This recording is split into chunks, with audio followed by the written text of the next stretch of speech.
Hello everyone, কেমন আছেন সবাই? আশা করি সবাই ভালো আছেন। আমরাও আলহামদুলিল্লাহ ভালো আছি। আজকে হলো ঈদের দ্বিতীয় দিন, মানে হলো মঙ্গলবার। তো যাচ্ছি বাপের বাড়ি, যেহেতু ঈদ বাপের বাড়ি না গেলেই নয়, তো জন্যই বেরিয়ে পড়লাম। সকালে যাওয়ার কথা, তারপরেও কিন্তু এটা সেটা করতে করতে মানে এখন প্রায় 3টা বাজে। তো এখন মানে বেরিয়ে পড়লাম বাচ্চাদেরকে নিয়ে। এমনিতেও তো সকালবেলায় এটা সেটা কাজ থাকে, অথচ রান্নাবান্না করে খাইও নাই। মানে আগের দিনে যেগুলো রাতের খিচুড়ি ওইগুলো ছিল, মাংস খিচুড়ি ওইগুলোই মানে গরম করে তারপরে খেলাম। আজকে আমার হাজবেন্ড মানে কিছু দূর গিয়ে নিয়ে দিয়ে আসবে, তারপরে কিন্তু পুরোপুরি বাড়িতে যাবেন আমার হাজবেন্ড, আমাকে শুধু এগিয়ে নিয়ে যাওয়ার জন্য যাচ্ছে। তারপরে আমি একাই যাব, আর মানে রাস্তায় থেকে আমার ছোট ভাই ও এসে তারপরে এগিয়ে নিয়ে যাবে। তো এই জন্যই মানে বেরিয়ে পড়লাম।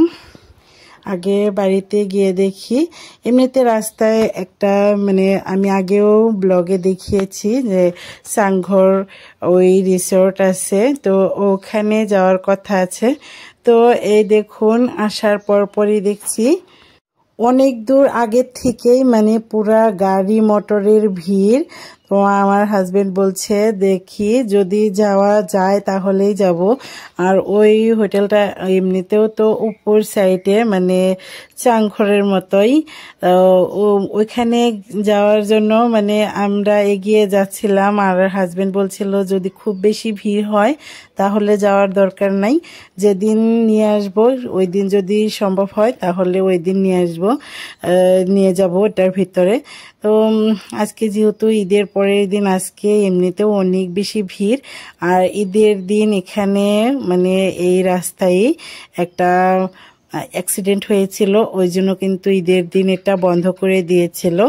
আর দেখুন এই তো এটা হলো এই যাওয়ার গেট। তো এখানে একদমই দেখছি বাঁশ ফেলে মানে বন্ধ করে রেখে দিয়েছে।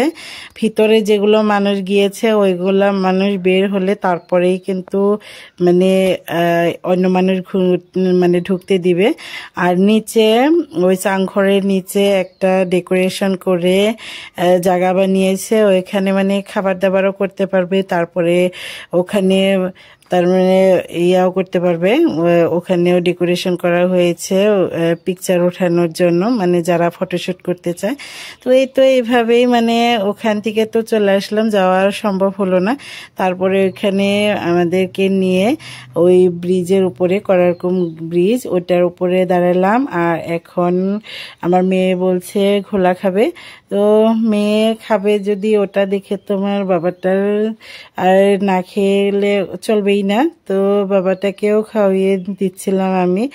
ওকে খাওয়াতে গিয়ে আমার কাপড় চোপড় একদমই ভিজে গিয়েছে, এগুলোর রং কিন্তু উঠে না। তো এই তো চলে আসলাম ওখান থেকে, তারপরে ঝালমুড়িও খেলাম। এখন ঝালমুড়ি খাচ্ছি। আর এই দেখুন ভিড়ের অবস্থা। তো এই তো বাড়িতে চলে আসছি এরই মধ্যে।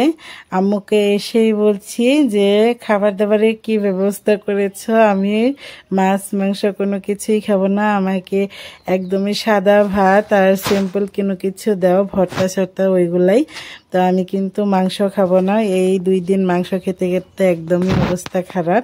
তো আম্মু এখানে ডিম বের করছিল, আর কাঁচামরিচ পেঁয়াজ দিয়ে ডিম ভাজি করবে, আর বলছে যে আলু সিদ্ধ করবে। এরই মধ্যে আমার বাবাটাকে নিয়ে মানে বাড়িতে এসে পৌঁছিয়েছি মাত্র, তারপরই আমার ছোট ভাই ওকে নিয়ে আবারও বাজারে গিয়েছিল আমার বাবাটাকে নিয়ে।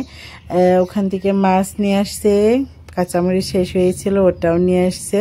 তারপরে এখানে কিছু মানে খাবার বাচ্চাদেরকে মানে শুকনো খাবার ওইগুলো নিয়ে আসছে।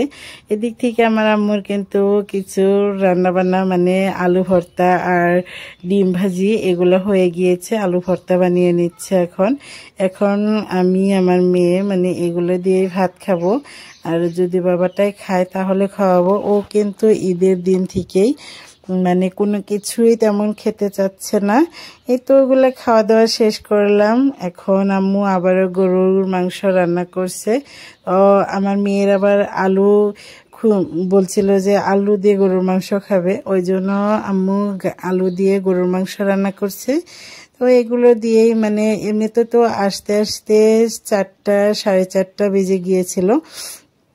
তারপরেই যেহেতু খাওয়া দাওয়া করলাম রাতে, মানে তেমন কোনো কিছু খাওয়ার টার্গেট নাই। তারপরেও যদি আম্মু বেশি বলে তাহলে একটু একটু খাবো, তো না খাওয়ালে তো আবার চলবেও না, ওই জন্য কিছু খাবো।